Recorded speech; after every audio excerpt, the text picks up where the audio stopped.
ଅଭଡ଼ା ଅଭଡ଼ା କଣ ଆପଣ ମାନେ ଜାଣନ୍ତି? ଶ୍ରୀମନ୍ଦିରର ରୋଷଘରେ ଯେଉଁ ଚାଉଳ ଥାଏ ରନ୍ଧା ହେବା ପାଇଁ ତାହାକୁ କହନ୍ତି ଅମୁଣିଆ ଅନ୍ନ। ଅମୁଣିଆ ଅନ୍ନ ଯେତେବେଳେ ରନ୍ଧା ହୋଇଯାଏ ତାହାକୁ କହନ୍ତି ଅନ୍ନ। ଅନ୍ନ ଯେତେବେଳେ ରୋଷଘରୁ ବାହାରି ଆସେ ତାକୁ କହନ୍ତି ଛେକ। ସେଇ ଛେକ ଯେତେବେଳେ ଭୈରବୀ ପୀଠରେ ରହେ ତାହାକୁ କହନ୍ତି ଭୋଗ।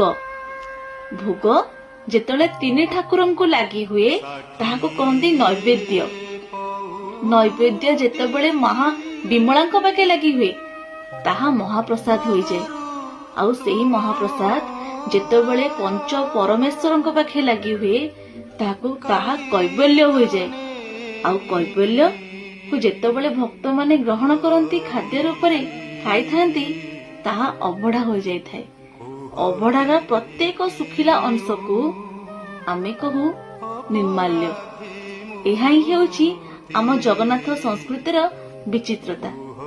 ଆପଣମାନେ ଅଭଡ଼ା କଣ ଜାଣିଥିବେ ବୋଲି ମୋର ଆଶା। ଯଦି ବି କିଏ ଏହାକୁ ଜାଣିନାହାନ୍ତି ତାଙ୍କୁ ଏହି ଭିଡିଓଟି ସେୟାର କରିବେ ଆଉ ଆମ ଜଗନ୍ନାଥ ସଂସ୍କୃତିର ପ୍ରଚାର ପ୍ରସାର କରିବାକୁ ଭୁଲିବେ ନାହିଁ। ଜୟ ଜଗନ୍ନାଥ।